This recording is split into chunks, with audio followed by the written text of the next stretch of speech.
प्राणी को ये कहते सुना, आ और देख। और एक दूसरा घोड़ा प्रकट हुआ, वो लाल था, और जो उस पर सवार था उसे पृथ्वी पर से शांति उठा देने का अधिकार प्रदान किया गया, जिससे मनुष्य एक दूसरे का संहार करे, और उसे एक बड़ी तलवार दी गई। प्रभु इन वचनों पर आशीष भेजें। छोटी सी प्रार्थना करेंगे। प्यारे अनुग्रहकारी परमेश्वर, हम धन्यवाद देते हैं, धन्यवाद देते हैं सुंदर से समय के लिए प्रभु। और प्रभु उस दिन के लिए हम धन्यवाद देते हैं जब आपने इन मोहरों को तोड़ा, मेमने ने इन मोहरों को तोड़ा, इसका प्रकाशन लिया। और प्रभु इस प्रकाशन को प्रभु आपने हमें अपने भविष्यवक्ता के जरिए दिया। हम आपके बहुत बहुत आभारी हैं प्रभु, हम धन्यवाद देते हैं प्रभु। हम आपके सन्मुख आए हैं, हमारे सारे पापों के अपराधों की क्षमा कीजिए, हमें शुद्ध कीजिए, पवित्र कीजिए, और हमें सुनने वाले कान दीजिए। हाँ प्रभु, हमें सुनने वाले कान दीजिए। बाइबल कहती है जिनके कान हैं वो सुने। हाँ प्रभु, हम विश्वास करते हैं इस महान घड़ी में प्रभु आपके चुने हुए लोग, जिनके नाम आपने मेमने के जीवन के किताब में लिखे हुए हैं प्रभु, वो सुनने वाले कानों के साथ पैदा हो गए हैं। प्रभु, हम आपको धन्यवाद देते हैं। और ऐसे भी लोग हैं इस संसार में जिनके नाम जीवन के किताब में, मेमने के जीवन की किताब में नहीं लिखे हुए हैं। और प्रभु, इस भेद को आपने हम पर खोला है, हम आपको धन्यवाद देते हैं। हम आपको कोटि कोटि प्रणाम करते हैं प्रभु। प्रभु, आपसे बढ़कर किसी ने हमसे प्रेम नहीं किया, आपसे बढ़कर सर्वशक्तिशाली कोई परमेश्वर नहीं है। आपकी दया, आपकी करुणा हर रोज़ उगते हुए सूरज के नहीं होती है। धन्यवाद देते हैं सारे भाई बहनों के लिए जो सुन रहे हैं और आने वाले दिनों में सुनेंगे प्रभु। होने पाए ये संदेश आपके चुने हुए लोगों तक पहुँचे, जिनके नाम जीवन की किताब में लिखे हुए हैं, और वो इस संदेश को सुने, इस मोहरों के प्रकाशन को सुने, और इस प्रकाशन को प्राप्त करें, और अपने प्राणों को बचा लें, और अपने जीवन में इस संदेश को उतारें, परमेश्वर के वचनों को उतारें। हाँ प्रभु, अनुग्रह कर दीजिए। आपकी पवित्र आत्मा हमें प्रदान कीजिए प्रभु। बिना पवित्र आत्मा के रोशनी में हम इन बातों को नहीं देख सकते हैं। धन्यवाद है सारे भाई बहनों के लिए जो सुन रहे हैं। ओ प्रभु, हर एक को आप अनुग्रह दीजिए, हर एक को अनुग्रह प्रदान कीजिए प्रभु। धन्यवाद हो, आपकी महिमा हो, आपकी स्तुति हो इन संदेशों के लिए। प्रभु यीशु मसीह के नाम से मांगते हैं, सुनिए और कबूल कीजिए। हमें बैठेंगे हम लोग।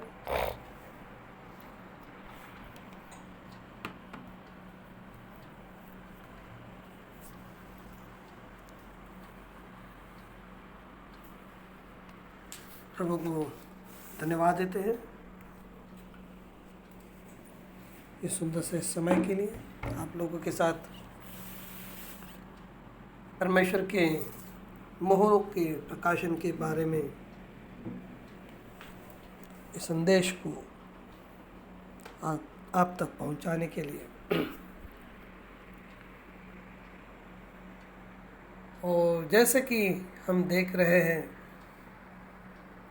1963 में जो हुआ वो मानव इतिहास में घटी हुई सबसे बड़ी घटना थी।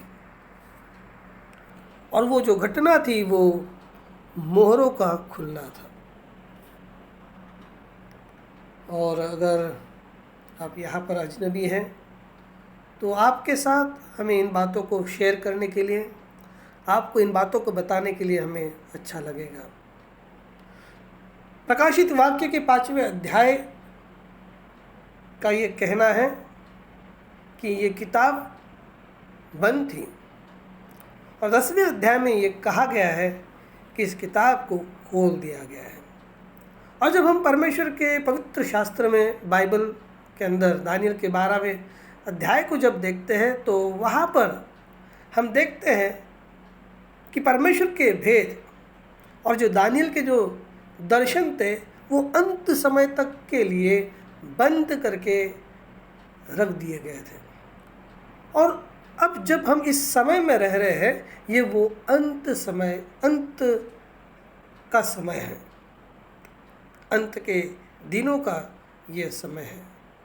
और इन रहस्यों का जो खुलासा है 1963 में हुआ था, जब मोहरों को खोल दिया गया था। और ये प्रभु यीशु मसीह के दूसरे आगमन के सारे संसार के लिए एक घोषणा थी। और ये जो वचन है मत्ती 25:6 को यहाँ पर पूरा करता है कि देखो दुल्हा आ रहा है, उससे मिलने के लिए चलो, उससे भेंट करने के लिए चलो। और उसका एक अग्रदूत था जिसने ये घोषणा की, और उनके ऊपर एलिया के आत्मा का अभिषेक किया गया था, और उनका नाम था विलियम मैरियम ब्रैनम। जी हाँ, एक घिनौना नाम, एक तिरस्कृत नाम। और जो लोग उस संदेश का पालन करते हैं वे भी एक तिरस्कृत लोग हैं। लेकिन मुझे आपको बताने दीजिए कि हम एक विशेष अधिकार प्राप्त लोग हैं, और इसी कारण शैतान हमसे नफरत करता है और हमारे ऊपर गलत नाम का थप्पा लगा देता है। तो अब 1963 में किताब खोली गई, और फिर जो किताब 5वें अध्याय में बंद थी, 10वें अध्याय में एक स्वर्गदूत के हाथों में पाई गई। ये सारा एक क्रम में है, एक क्रम में यहाँ पर इसे रखा गया है। जो सारा का सारा जो क्रम है वो परमेश्वर के पवित्र शास्त्र के वचनों को पूरा करता है। और ये जो घटना है, ये घटना जो है उन वचनों की पूर्तता है, यानी ये वचन वहाँ पर पूरे हो गए हैं।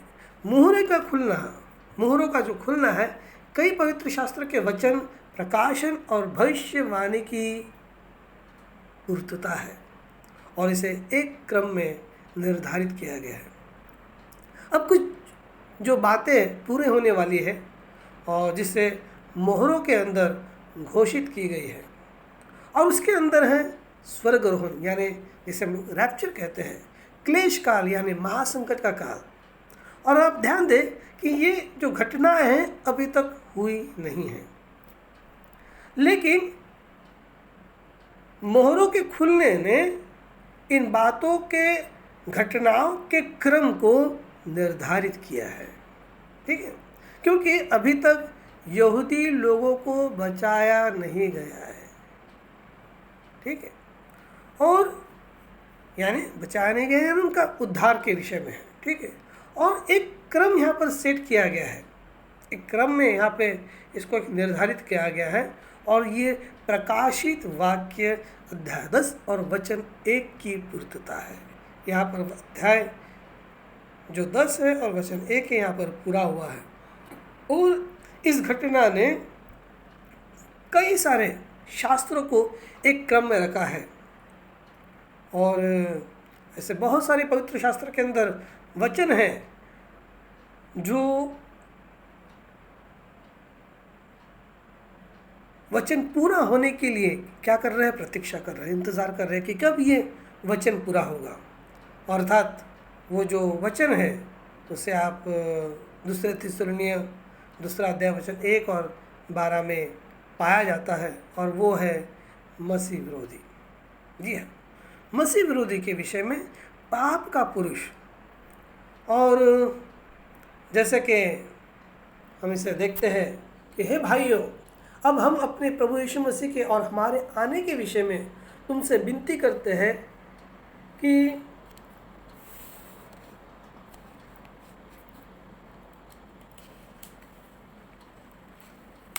तुम अपना मन विचलित मत होने दीजिए।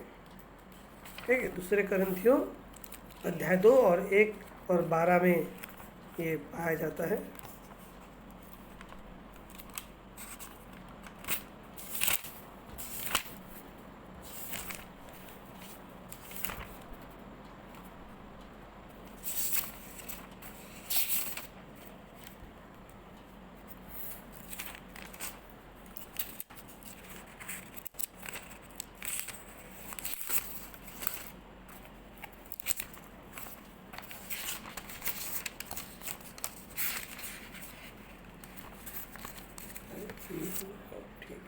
मैं आपके लिए इसे अंग्रेजी में पढ़ता हूँ।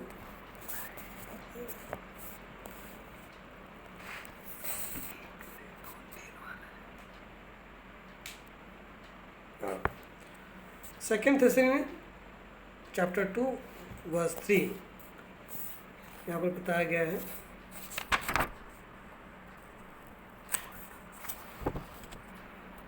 अंग्रेजी में पढ़ता हूँ मैं।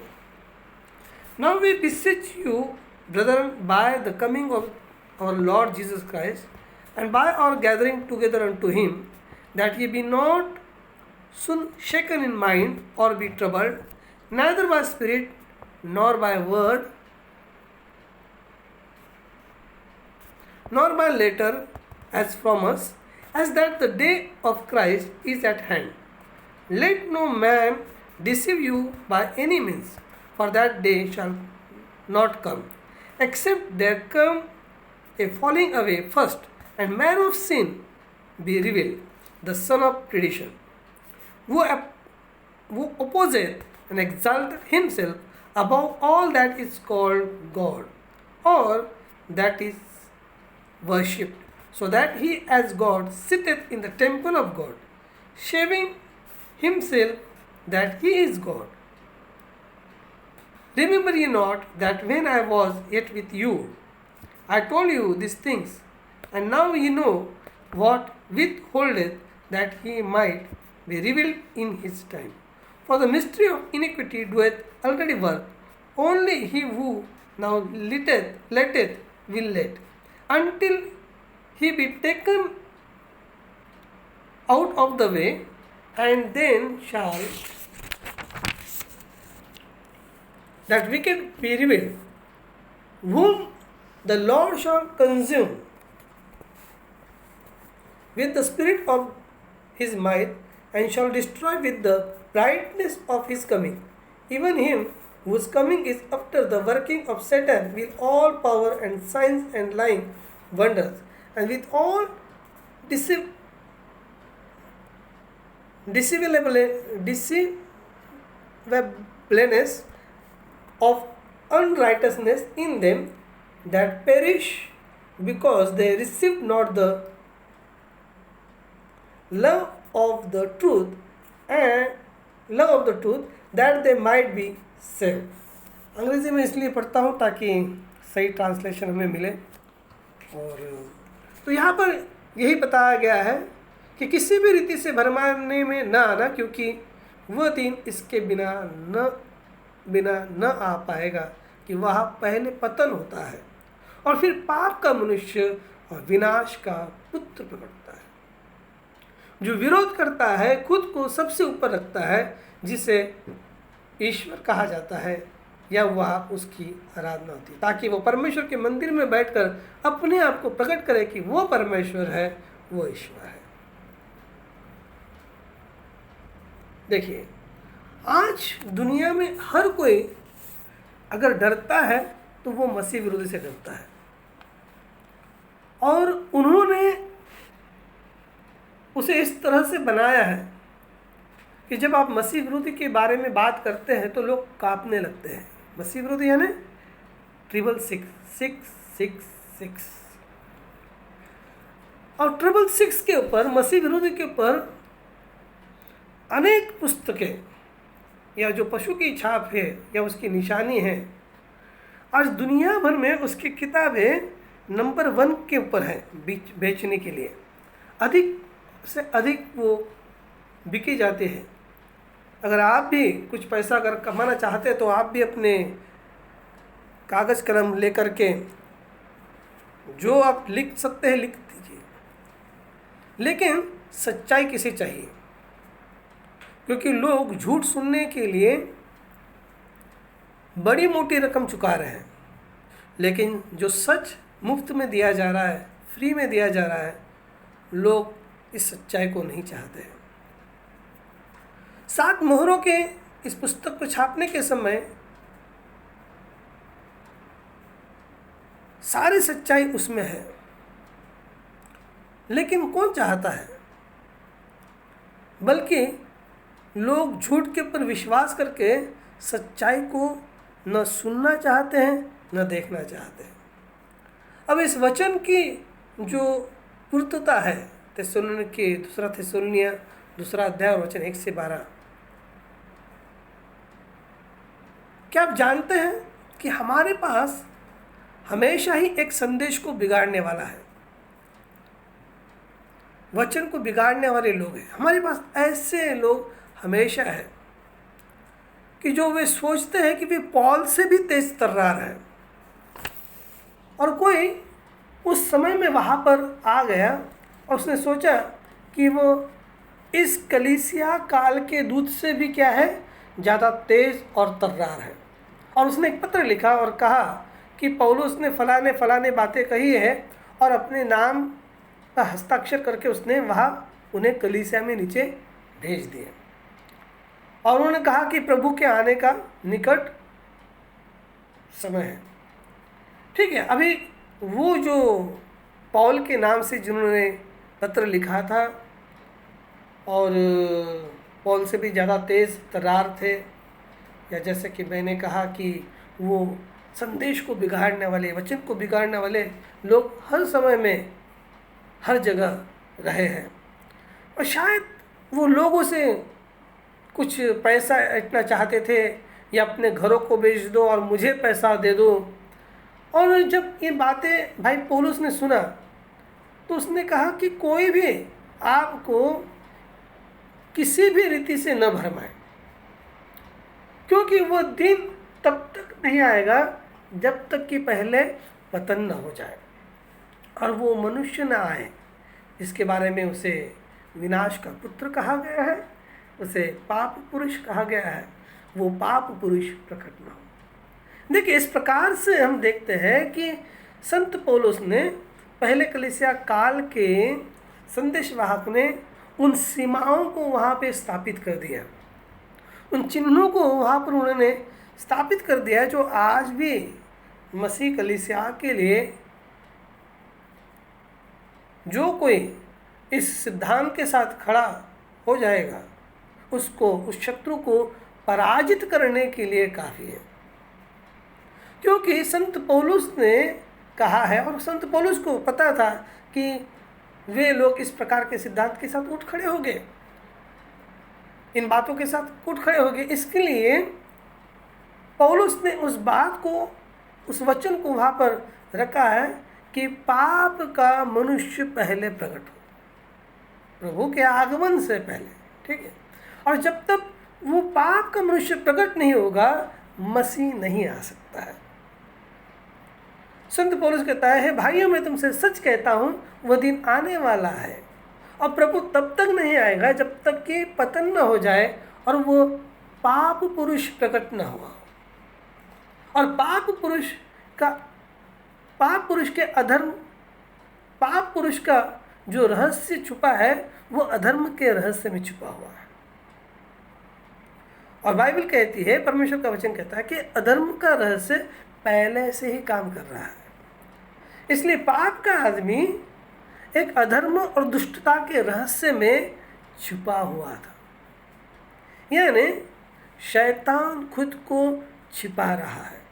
लेकिन प्रभु के आने से पहले पृथ्वी पर कुछ ऐसा घटित होना था जो शैतान को, पाप पुरुष को न्यात कराएगा, प्रकट कराएगा और उसका ज्ञान लोगों को करा दिया जाएगा।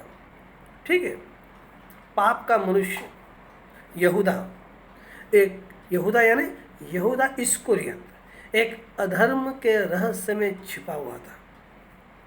देखिए, यह सभी प्रेरितों के लिए भी एक रहस्य था, लेकिन परंतु वह दिन आया जब प्रभु ने उसे प्रकट किया। उसने उसे कैसे प्रकट किया? एक रोटी का टुकड़ा लेकर, जिसे हम प्रभु भोज कहते हैं, भोज रोटी। ठीक है, वे मेज के चारों ओर बैठ गए और उसने कहा, मैं तुमसे कहता हूँ तुम में से एक होगा जो मुझे पकड़वाएगा। कोई भी उस पापी पुरुष को नहीं जानता था। और तो पस्तरस ने कहा, क्या वो मैं हूँ? अगला कहता है क्या वो मैं हूँ? प्रभु यीशु मसीह ने कहा, ये वही है जिसे मैं रोटी दूंगा। उन्होंने रोटी को डुबाया और उसे दिया, और बाइबल ने कहा और शैतान यहूदा के दिल में घुस गया। देखिए, शमौन का पुत्र यहूदा इस्करियोत प्रभु को पकड़वाने के लिए निकल पड़ा और उसने जाकर अपने कामों को किया। क्या आप तस्वीर को देख रहे हैं? प्रभु के आगमन से पहले या आने से पहले पाप पुरुष को प्रकट होना चाहिए, और जब मोहरबंद पुस्तक को, किताब को खोली गई, तो मोहरबंद पुस्तक में से एक था विनाश का पुत्र, पाप का मनुष्य यहूदा इस्करियोती, मसीह विरोधी। और इस किताब में से, इस मोहरबंद किताब में से उसका प्रकट होना बहुत ज़रूरी था। जब मोहरें खोली गई तो ये बहुत बड़ा और गहन था, और पाप पुरुष को उजागर करने में प्रभु ने कभी कोई मजाक नहीं किया है। उसने 2000 साल के लिए एक ही बार संपूर्ण रीति से, पूरी रीति से शैतान को बेनकाब किया, उस पाप पुरुष को बेनकाब किया। उन्होंने उसे इतिहास में और आने वाले भविष्य के उसके कार्य को भी बेनकाब किया। भविष्य का हिस्सा अभी बन रहा है, और वो अपने उचित समय में उचित तरह से पूरा हो जाएगा, स्वर्गारोहण के समय और उसके थोड़ी देर बाद। वहाँ पर एक विस्तृत रीति से, बड़े ही संपूर्ण रीति से उसका वहाँ पर खुलासा किया गया है।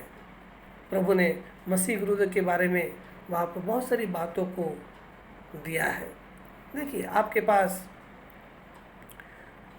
गवाही है, इन भाई बहनों के पास गवाही है कि एक महान घटना धरती पे घटी है, और ये महान घटना ये है कि हमारा प्रभु मेमना यीशु मसीह ने मोहरों को उसके आने से पहले खोला है। जी हाँ, जब हम मोहरों को खुला हुआ देखते हैं तो हम जान जाते हैं कि सीधे यहाँ प्रभु का आगमन है, क्योंकि इसे एक साथ काम करना है। पाप का मनुष्य प्रकट होना चाहिए और फिर प्रभु आ रहा है। क्या ये पवित्र शास्त्र का वचन क्रम सही नहीं है? जी हाँ, ये सही है, अगदी एकदम से सटीक है और ठीक है, क्योंकि परमेश्वर का वचन ये कहता है कि प्रभु के आने से पहले पाप का मनुष्य, मसीह विरोधी, विनाश का पुत्र प्रकट होना चाहिए। और ठीक ये आपके पास यहाँ पर पाप का पुरुष है। 7वीं मोहर प्रभु के आगमन को दर्शाती है। अगर आप उस 7वीं मोहर को पकड़ लोगे तो आप नाचोगे। भाई पौलुस ने कहा है कि अवश्य है कि पहले पाप का पुरुष प्रकट हो और तब प्रभु का आना। मोहर की किताब खुलने लगी, पहली मोहर, दूसरी मोहर, तीसरी मोहर, चौथी मोहर पाप का पुरुष है, और 7वीं मोहर प्रभु के आगमन को दर्शाता है। इसलिए आप देख रहे थे कि दूसरा थिस्सलुनी में वो प्रतीक के रूप में वही है। अगर आप ठीक से पढ़ेंगे तो आप देखेंगे कि ये अलग अलग चरणों में है। एक जगह पे प्रभु ने कहा है प्रभु के आने से पहले। जैसे कि आप नीचे पढ़ते जाओगे आप प्रभु के आगमन को देखोगे। आप देखो कि ये भिन्न रूप में अलग अलग चरणों में है, क्योंकि 2000 साल के वर्षों से इसका संबंध है, और आप पाएंगे कि पवित्र शास्त्र सही प्रकार से चल रहा है। और इसीलिए हम मोहरों को खोले जाने को देख रहे हैं। हम यहाँ क्या कर रहे हैं? हम मोहरों से जो आया है उसे यहाँ पर दोहरा रहे हैं, इसका पूर्वाभ्यास कर रहे हैं, क्योंकि प्रकाशित वाक्य जो कि प्रतीकों की किताब है। आपके पास एक वहाँ पर अजगर है, घोड़ा है, जानवर है, शेर है, बछड़ा है, धनुष है, और बहुत सारी वहाँ पे प्रतीकों से भरी हुई किताब है। और इन्हीं प्रतीकों के द्वारा इस किताब को बंद किया गया है। और इसीलिए हम जब से इस किताब को पढ़ रहे थे वो हर समय ये एक बंद किताब पढ़ रहे थे। और यही एक कारण था कि हम बाइबल के उसके अंदर जो प्रतीक है, चिन्ह है, प्रतिछाया है, और थोड़ा यहाँ और थोड़ा वहाँ जो लिखा है, और जो भविष्यवाणियों में गुप्त भेद छुपा हुआ था, हम समझ नहीं पा रहे थे। लेकिन 1963 में मेमना आया, और जब वो आया उसने हमें बताया कि सफ़ेद घोड़ा क्या होता है, परंतु चर्च ने नहीं। ये उसने एक आदमी को बताया क्या था घोड़ा, और ये क्या था, वो क्या था, और वो व्यक्ति था भाई विलियम ब्रैनम। जी हाँ, और वे उस समय में उसी स्थान पर थे जब मोहरें खोली गई थी। यह किसी एक कोने में नहीं किया गया, यह 1963 में उस समय उस जगह हुआ। और उस समय के धार्मिक जगत ने उनके मैगजीन में, पत्रिकाओं में उस चिन्ह की, जो कि एक बादल के रूप में था, उसकी फ़ोटो छापी थी, जिसे हम देखते हैं ये लाइफ मैगजीन में भी, साइंस पत्रिका में भी ये छापी गई। और इसके वास्तविक घटना के सबूत और तथ्य हमारे पास है। लेकिन हर समय मेरे पास उन बातों की पृष्ठभूमि के लिए समय नहीं है, लेकिन यह एक सच्चाई है कि मोहरबंद किताब खोली गई। ठीक है, हम धीरे धीरे आगे बढ़ेंगे। उस मोहरबंद पुस्तक को मसीह विरोधी को प्रकट करने के लिए और उसके बाद मसीह को प्रकट करने के लिए खोला गया था। अब मैं इसे इस प्रकार से रखता हूं जिससे आप इसका लाभ उठा सकते हैं। मोहरबंद पुस्तक के खुलने से दो बड़े रहस्य प्रकट हुए, अधर्म का रहस्य और भक्ति का रहस्य। इन बातों को आप ध्यान से सुनिए। अधर्म का रहस्य और भक्ति का रहस्य, इसने पाप के मनुष्य और मनुष्य के पुत्र को प्रकट किया। प्रभु की महिमा हो। भाइयों बहनों, अगर आप इन बातों को सही तरीके से समझ सकते हैं, जी हाँ, पाप का मनुष्य, सफ़ेद घोड़ा, लाल घोड़ा, काला घोड़ा, पीला घोड़ा, जी हाँ, अगर आप इन बातों को समझ सकते हैं तो आप अपने प्राणों को बचा लेंगे। ठीक है, अंत प्रभु ने पहले पाप पुरुष के बारे में बताया और कुछ देर बाद उसने मनुष्य के पुत्र के बारे में बताया। उसने पहले पाप पुरुष को ध्यान में रखा, मसीह विरोधी को उजागर करना और यह दिखाना कि वह कौन है। वह हमें संगठन से बाहर लाने और मसीह विरोधी की पकड़ से बाहर लाने के लिए था। यही कारण है कि उसने मसीह विरोधी को उजागर किया, उसकी पोल खोल के रख दी, और तब ये सब प्रतीकों में प्रकाशन बंद था। अब जब पुस्तक खोली गई और जब यहोवा परमेश्वर ने उसके नबी के कानों में इन बातों को बोला, तब ये खोला गया। उसके नबी ने बताया कि सफ़ेद घोड़े का क्या मतलब है, ये पुस्तक का खुलना क्या है। जी हाँ, जब हम पढ़ते हैं बाइबल में जहाँ ये कहा गया कि देखो एक सफ़ेद घोड़ा, हम कभी भी नहीं जानते ये क्या था, लेकिन एलिया की आत्मा से अभिषिक्त भाई विलियम ब्रैनम को पवित्र आत्मा ने बड़े विनम्र भविष्यवक्ता के कानों में वो फुसफुसाया। उसने उसके कानों के अंदर कहा, उसने कहा लाल घोड़े का अर्थ फला फला है, सवार का अर्थ ऐसा है वैसा है, और यहाँ ये सवार विरोधी आत्मा है। सफ़ेद घोड़ा कैथोलिक चर्च है, ये पहला संगठन है और लोग मिल कर के इस संगठन को बनाते हैं। देखिए, इस साथी के पास धनुष था जो सफ़ेद घुड़सवार था, लेकिन वहाँ उसके पास कोई तीर नहीं था, और हमने साबित कर दिया कि वह मसीह विरोधी था। ताज को प्राप्त करने का एकमात्र तरीका ये है कि वह मसीह विरोधी एक आदमी के रूप में आगे आ जाए, और मसीह विरोधी जब आगे बढ़ने को तैयार हो गया, उसके ऊपर एक ताज रखा गया, एक मुकुट रखा गया, और तब इस शख्स ने, इस व्यक्ति ने, इस आदमी ने ईसाई धर्म का, मसीह धर्म का मुखिया होने का दावा किया था। उन्होंने कहा, मैं हूँ परमेश्वर के पुत्र के स्थान पर, क्या मैं परमेश्वर के पुत्र के स्थान पर बैठा हूँ। इसका अर्थ मैं स्वर्ग, पृथ्वी और परगटरी के शुद्धिकरण का अधिकारी हूँ। इसलिए उसने यीशु मसीह के प्रतिरूप में वो वहाँ पर बैठा है।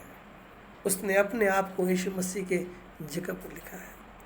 और ये लिखा हुआ वो ताज आज भी रोम के वेटिकन के महल के अंदर आज भी है। मेरी बातों को आप, मेरे प्रिय लोगों, आप ध्यान से सुनिए। हम कैथोलिक लोगों के खिलाफ में नहीं हैं, हम किसी भी व्यक्ति के खिलाफ में नहीं हैं। अगर यहाँ पर कोई सुनने वाला कोई कैथोलिक पादरी हो सकता है, आपका पूरा आदर है, क्योंकि यहोवा परमेश्वर ने बहुत सारे कैथोलिक पादरियों को बचाया है।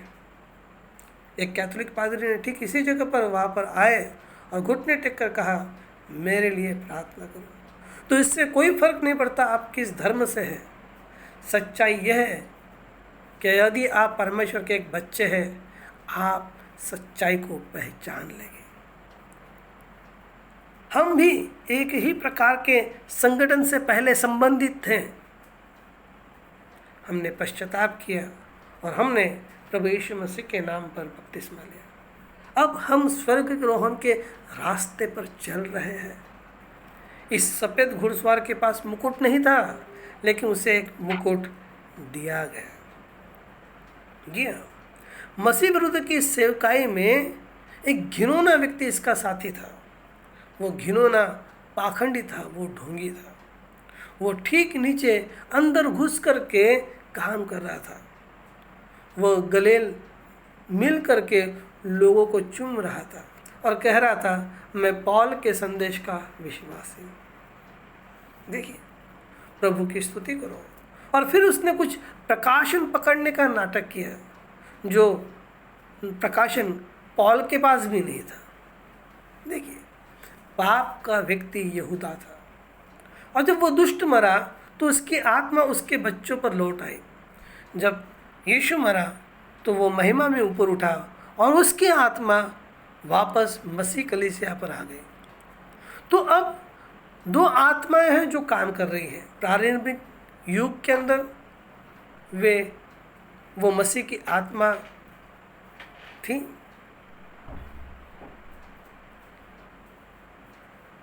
और उसी समय में यहूदा की इस्करियत की आत्मा भी वहाँ पर काम कर रही थी। अब ये जो यहूदा इस्करियत की आत्मा है, ये शैतान की आत्मा है। इसे यीशु विरोधी, मसीह विरोधी आत्मा कहा जाता है। इस आत्मा का एक नाम है, लेकिन वह अपना नाम नहीं लेना चाहता है, इसलिए यहाँ कोई नाम नहीं है।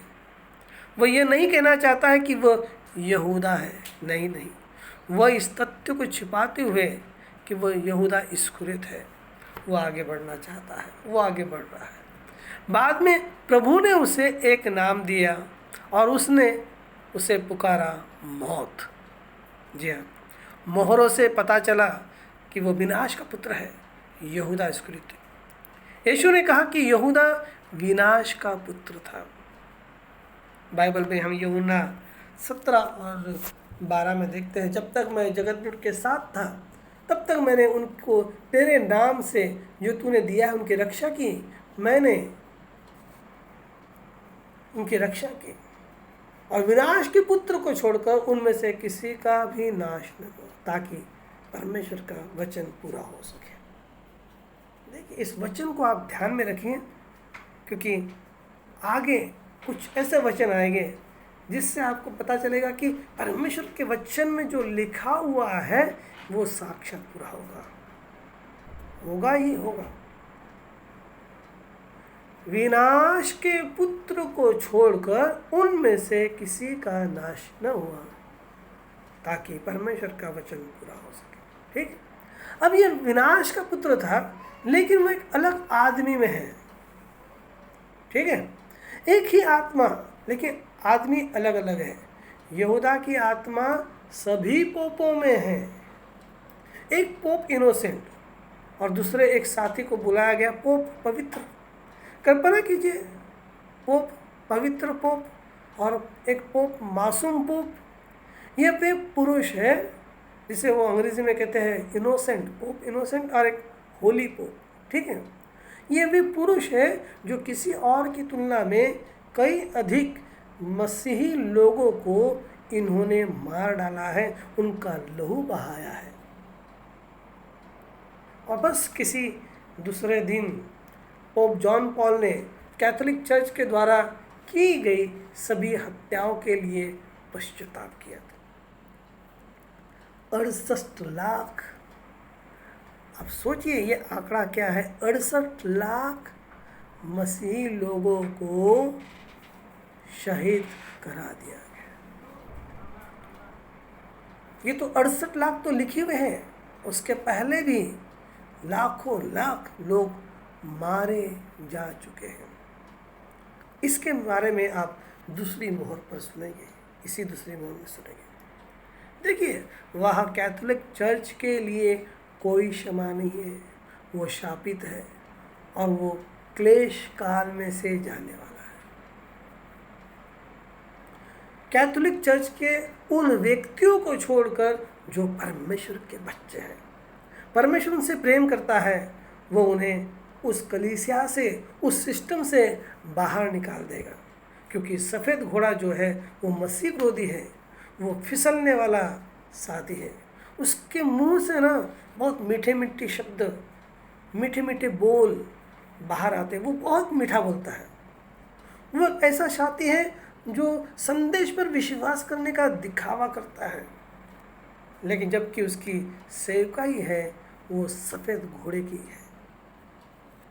ठीक है, अब ये जो है ये दूसरा घोड़ा है।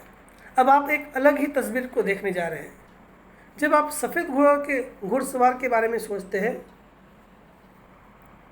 ठीक है,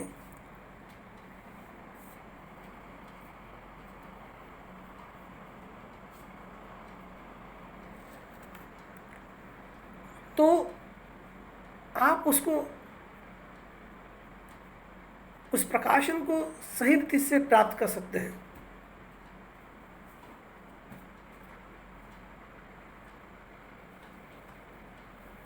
ठीक है, आप देखिए कि वो किस प्रकार से गुप्त रीति से अंदर में काम कर रहा था।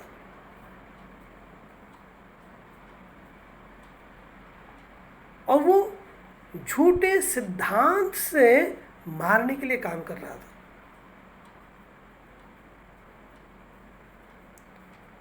और वो इसी रीति से अपने आप को प्रकट करता है। तो अब यहूदा इस्करियोत की आत्मा इस पोप के अंदर थी, इसलिए ये एक सुसमाचार था।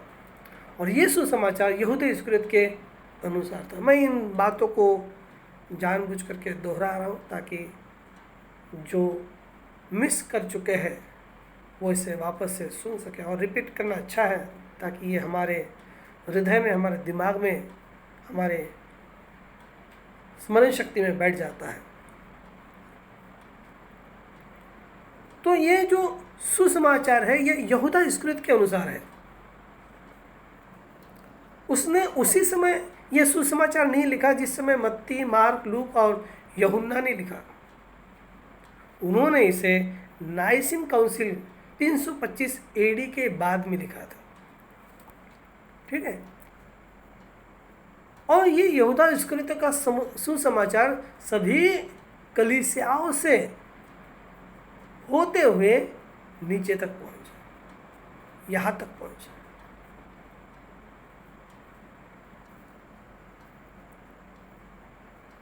और इसीलिए आपको ये तय करना होगा कि आप किसका अनुसरण कर रहे हैं। आप चुन सकते हैं, आप मत्ती, मार्क, लूक, यूहन्ना के सुसमाचार के अनुसार पालन करना है, ये आपको यहूदी इस्करियोत के सुसमाचार के अनुसार पालन करना है। आप कहेंगे कि उपदेशक, प्रचारक, आप बहुत बड़ी बात कर रहे हैं, बहुत ज़बरदस्त बात कर रहे हैं, लेकिन यह एक भयानक बात है। पौलुस गलातियों की पत्री पहले अध्याय वचन 1:6 में कहता है, मुझे आश्चर्य होता है कि जिसने तुम्हें अनुग्रह में बुलाया उससे तुम इतनी जल्दी दूर हो गए हो। देखिए, यह सुसमाचार इतना निकट है कि आप इसे समझ नहीं सकते हैं कि एक मैथ्यू था और एक यहूदा था। जी हाँ, लेकिन भाई पौल ने देखा, उसके साथ चील के आंखें थी। जी हाँ, और उसने देखा, मैं देख रहा हूँ यहाँ 2 सुसमाचार है। उन्होंने कहा, यदि आपके पास दिव्य प्रकटीकरण नहीं है तो आप इसे देख नहीं सकते हैं। जी हाँ, आप इसे दूसरा नाम भी नहीं दे सकते हैं, इसे दूसरा सुसमाचार भी नहीं कह सकते हैं, क्योंकि यह इतना सफ़ेद और अच्छा है, इतना साफ और भला दिखाई देता है। लेकिन यह केवल एक मृत्यु बीज है जो इसमें डाल दिया गया है, इसके अंदर मिक्स किया गया है। और जब शैतान को वहाँ मुकुट मिला, आप मानो या न मानो, जो हमारे लिए यहाँ पर नए मेहमान हैं, मैं आपके लिए पूरे सम्मान के साथ, जी हाँ, ये बताना चाहता हूँ कि शैतान यहूदा की आत्मा पोप में उतर गई और उन्होंने पोप के सिर पर मुकुट रख दिया। वो मुकुट अभी भी वैटिकन में है और उस मुकुट पर पशु का चिन्ह है।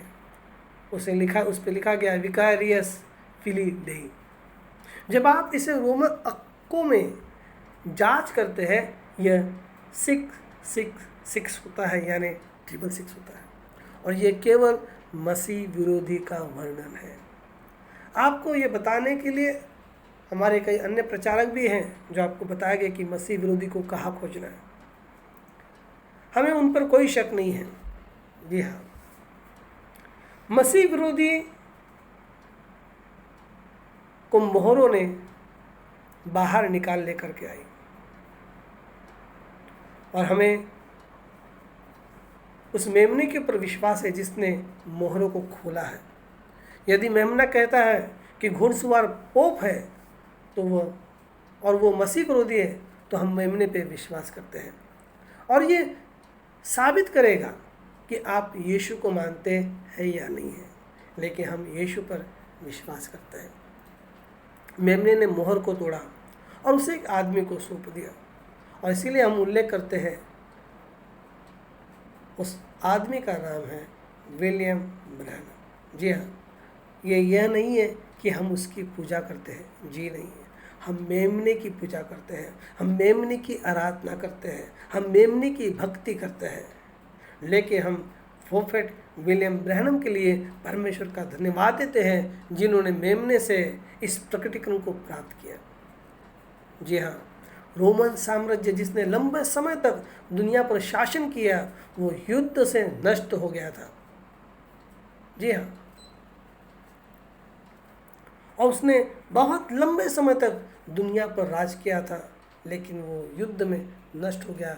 लेकिन पवित्र शास्त्र प्रकाशित वाक्य 13 अध्याय इस बात को यहाँ पर बताता है, और मैंने उसके सिरों में से एक को देखा जैसे वो घायल हो गया था।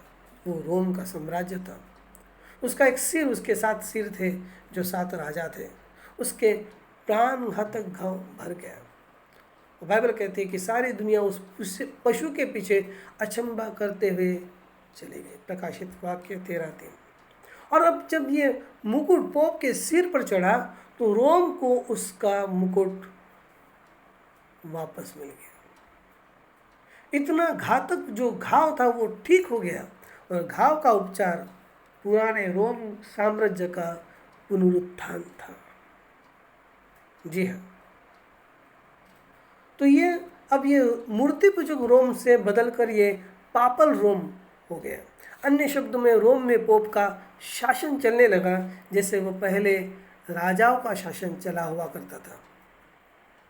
वे पोप सिंहासन पर बैठते हैं। जी हाँ, और रोम के वैटिकन में वो सिंहासन है। 325 AD के बाद ये केवल पोप ही थे जो आपको दिखा रहा है कि घातक घाव ठीक हो गया है।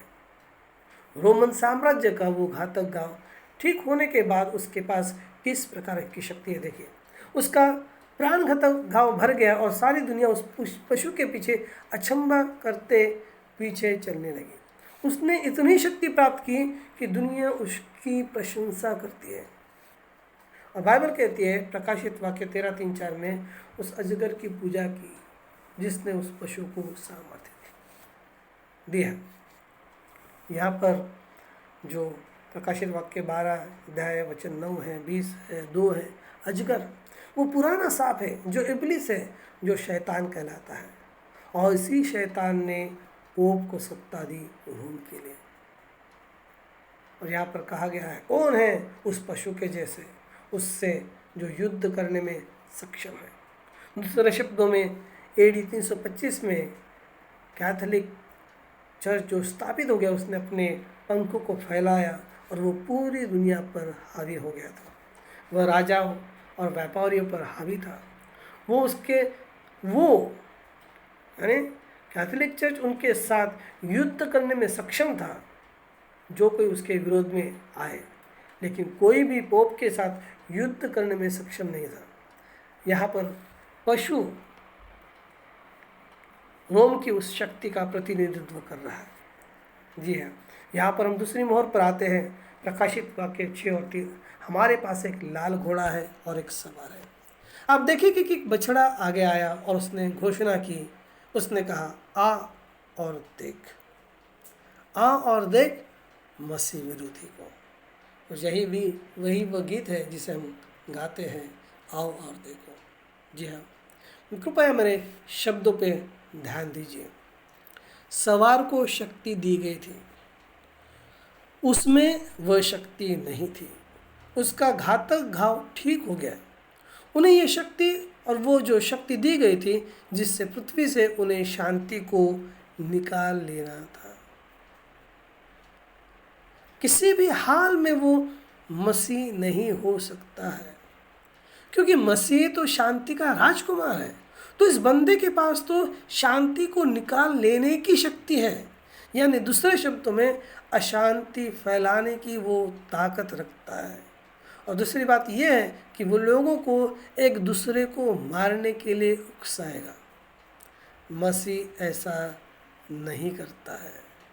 जी हाँ, ये दिखाता है कि वह शैतान इब्लिस है। हाँ, उस बदमाश को देखो, उसे एक बड़ी तलवार दी गई। हम इसे कई वर्षों से बाइबल में पढ़ते हैं, लेकिन हमने नहीं जाना था। जी हाँ, देखिए रिसेंटली जो घटनाएं घट रही है आज वर्तमान काल में, आप उसे देख सकते हैं। जो इस धरती पर घट रहे हैं उन घटनाओं को आप यूक्रेन रशिया के वॉर को देखिए। आप सभी को पता है वो 13 अध्याय का वो कौन है, ठीक है। 13 अध्याय किसके ऊपर प्रकट किया गया है, किसके विषय में बता रहा है, हम उसे आने वाले दिनों में आगे देखेंगे। लेकिन आप इस घटना की ओर देखिए। रशिया और यूक्रेन के युद्ध को जो वेस्टर्न कंट्रीज हैं, शांति की कोई कोशिश नहीं है, बल्कि और आग में जितना घी डाल सकते हो डाल रहे हैं।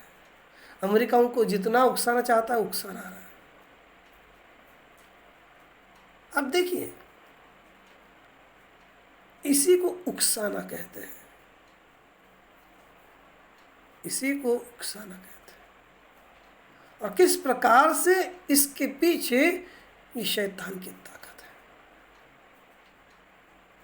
ठीक है। मैंने सिर्फ ये वर्तमान काल की घटना को आपको यहाँ पर बताया। क्या था लाल घोड़ा और सवार। मेमने ने मोहरों को खोला और उसे ये खोलना था और उसे हमें ये बताना था लाल घोड़ा क्या है, तलवार क्या है।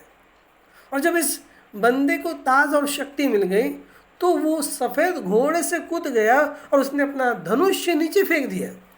अब वह एक राजा बन गया है। वो अपने लाल घोड़े पर सवार हुआ और तलवार उठा ली। अब वह पृथ्वी से शांति को छीन लेने जा रहा था और लोगों को एक दूसरे को मारने के लिए उकसा रहा था। आप कहते हैं कि कौन है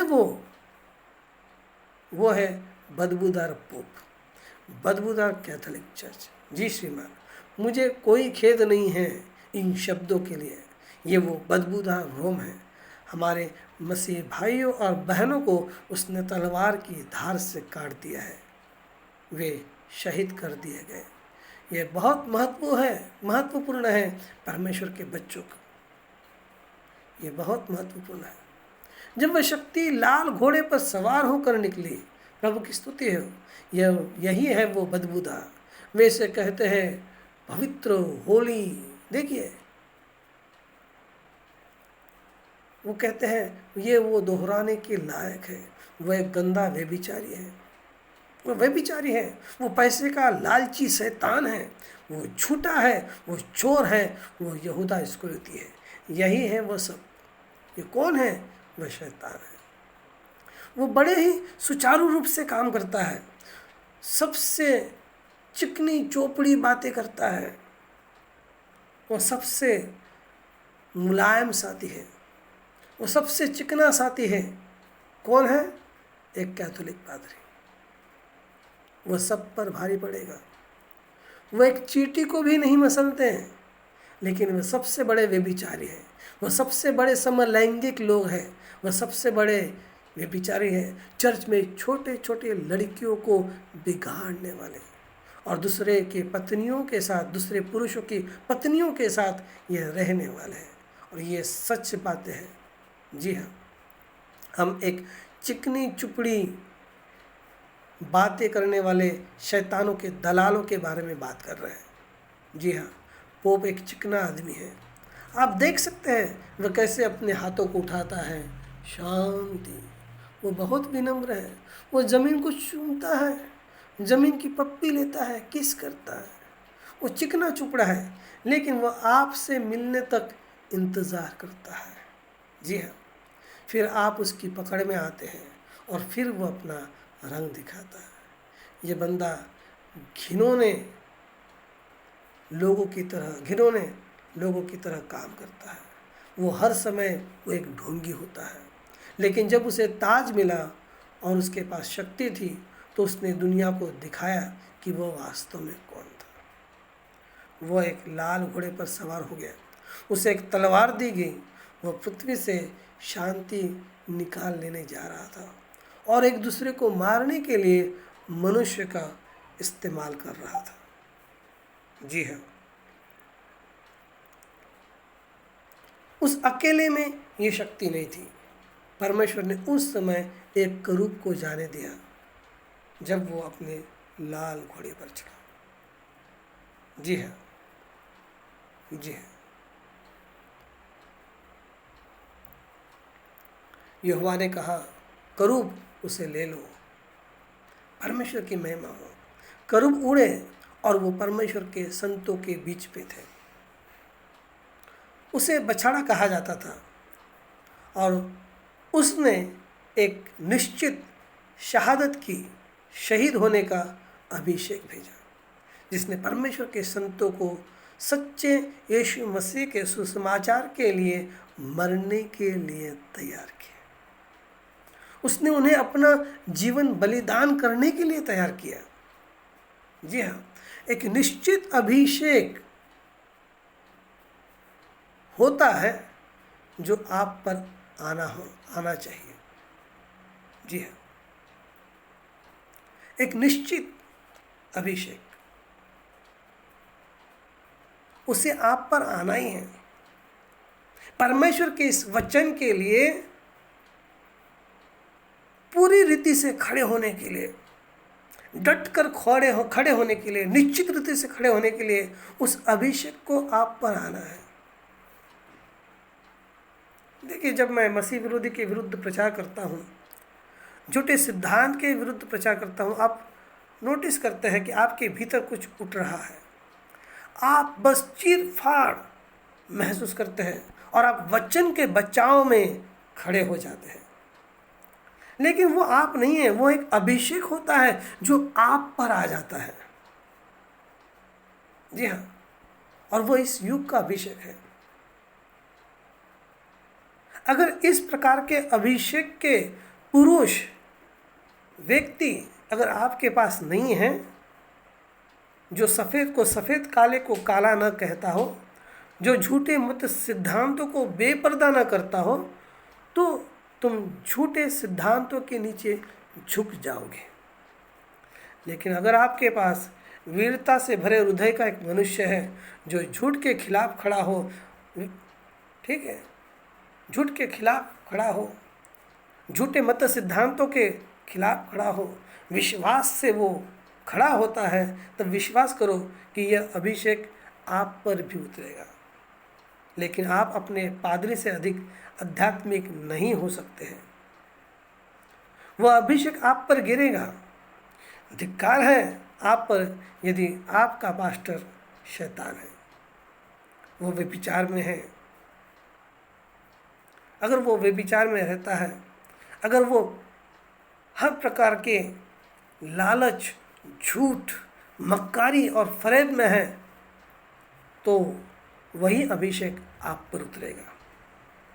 तो ये मसीह विरोधी को बेपर्दा करने वाली सेवकाई है। मोहरों का खुलासा, जी हाँ, मोहरों का खुलासा, ये जो सेवकाई है, ये झूठ को बेपर्दा करने वाली सेवकाई है,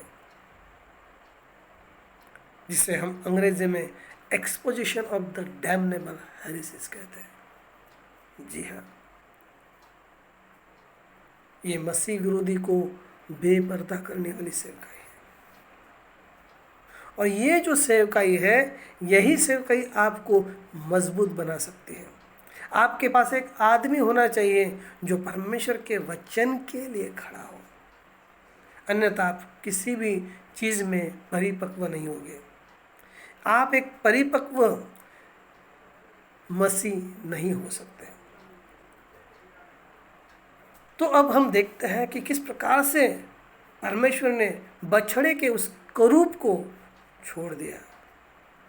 ये करूप था और उसने उन पवित्र संतों को अभिषेक किया। अब उनके अंदर बैल की आत्मा थी। इसे एक बैल में क्यों दर्शाया गया? ये बहुत ही सरल है। पुराने नियम में बछड़ा, बैल एक बलि का जानवर था जो बलिदान के रूप में अपना जीवन देने को तैयार था। जब ये अभिषेक संतों पर पड़ा तो वे बलिदान बन गए। उन्होंने परमेश्वर को अपना जीवन दिया, जीवित बलिदान के रूप में अपने शरीर को दे दिया, जो एक उचित बलिदान है। उनके दिमाग में यह आया कि यह एक उचित बलिदान है और अभिषेक उन पर आ पड़ा।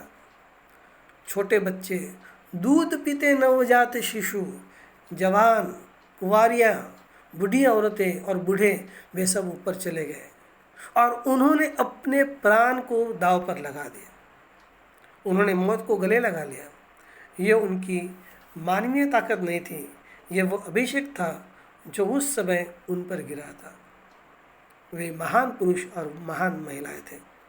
वो हमारे महान भाई और बहनें थे। देखिए, यहोवा ने बछड़े को घोड़े के पीछे जाने दिया। आत्मा ने संतों का अभिषेक किया शहादत के लिए।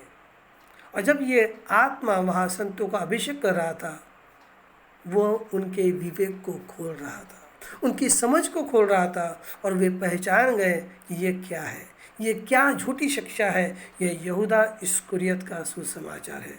और इसके लिए ये प्राणी कहता है, आओ और देखो। ये वो अभिषेक था जिसने परमेश्वर के संतों को उनकी आँखों को खोल दिया और वो पोप को शैतान के रूप में देख सके।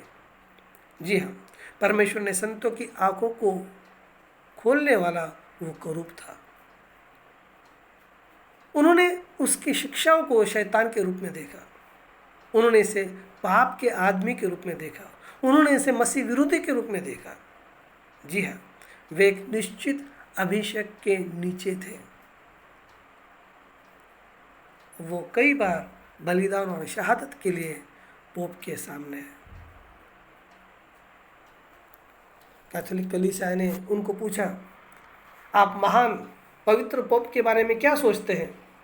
उन्होंने कहा ये मसीह विरोधी है, एंटी क्राइस्ट। क्या आप पश्चाताप करते हैं और उसे मसीह धर्म, ईसाई धर्म के प्रमुख के रूप में स्वीकार करते हैं?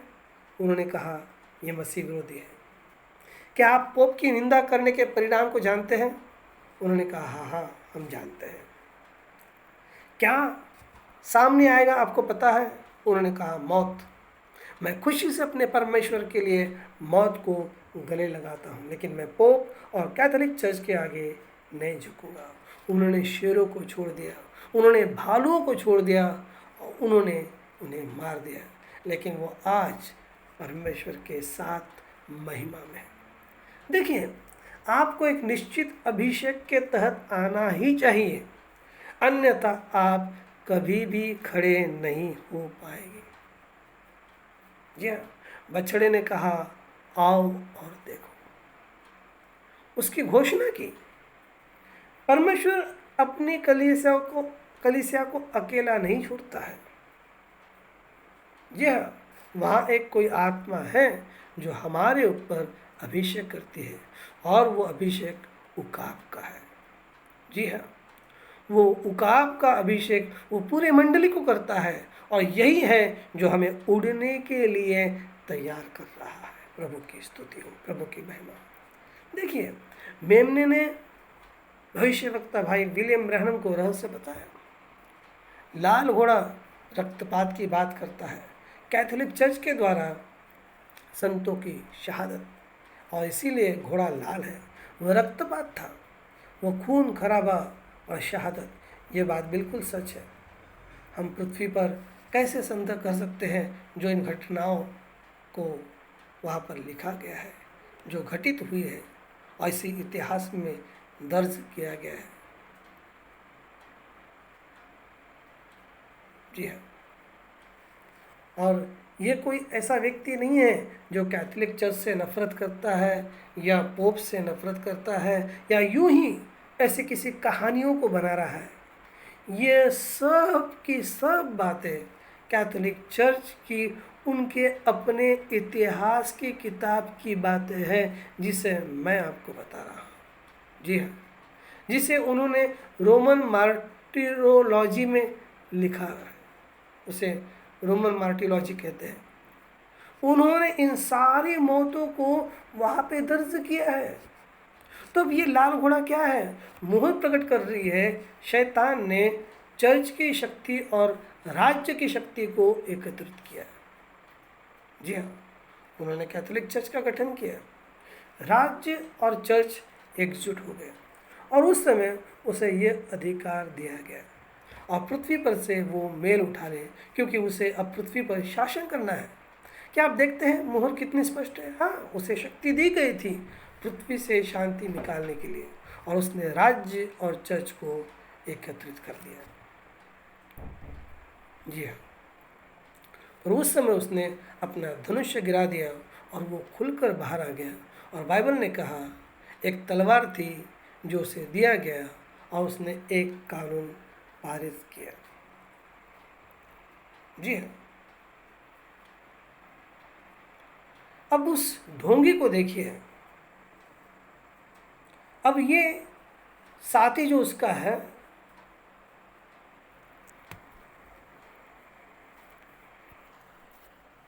कि उसने कुछ शक्ति को प्राप्त किया है, अब वो आपके सामने खुलकर वो सामने आता है और वो आपको बताता है। जो पहले जो था वो सफ़ेद घुड़सवार था, उसके हाथ में धनुष्य था लेकिन तीर नहीं था, तो वो आपका मित्र बनकर आपके सामने आ रहा था एक झूठ के जरिए। लेकिन ये लाल घोड़ा है जो शक्ति प्राप्त करने के बाद ये ढोंगी खुलकर सामने आता है, और ये आपको बताता है कि वो आपका दुश्मन है। सफ़ेद घोड़ा तो सिर्फ दोस्त बनने का नाटक कर रहा था, लेकिन लाल घोड़ा वो कहता है मैं तुम्हारा दुश्मन हूँ। ये शैतान का सिस्टम है, ये शैतान की व्यवस्था है, ये शैतान की व्यवस्था का ढोंग है। वो पहले आपको दोस्त कहेगा, फिर आपको बताएगा कि वो आपका खुद को आपका दुश्मन घोषित करता है। फिर वो आपके खिलाफ एक खुला युद्ध छोड़ देता है। यही शैतान की रणनीति है। तो शैतान ने अपनी ताकत इकट्ठी की, अपने सफ़ेद घोड़े से कूद गया, लाल घोड़े पर आ गया, धनुष्य को छोड़ा और तलवार उठा ली। उसे युद्ध करने की शक्ति दी गई और पृथ्वी से शांति लेने के लिए रोम ने पूरी दुनिया पर राज किया और एक कानून बनाया, कैथोलिक बनो या मरो। उसने अन्य सभी धर्मों को गैर कानूनी घोषित कर दिया। वहाँ यह कहना अपराध था कि आप किसी दूसरे धर्म के हैं, और ये कैथोलिक चर्च का काम है। अब मेरे भाइयों, उस कानून को तोड़ने के कारण लाखों लाख ईसाई मरने वाले थे। उसने नियम बनाया एक दूसरे को मारने के लिए। जो मसीह लोग यीशु मसीह के सुसमाचार के प्रति सच्चे रहे, उन लोगों को वे सब जो पोप के प्रभाव में आए, मसीह विरोधी आत्मा के प्रभाव में आए, उन्होंने उस सच्चे सुसमाचार को मानने वाले से घृणा करने लगे और उन्होंने उनको मार दिया। जी हाँ, उन्होंने उनको मार दिया।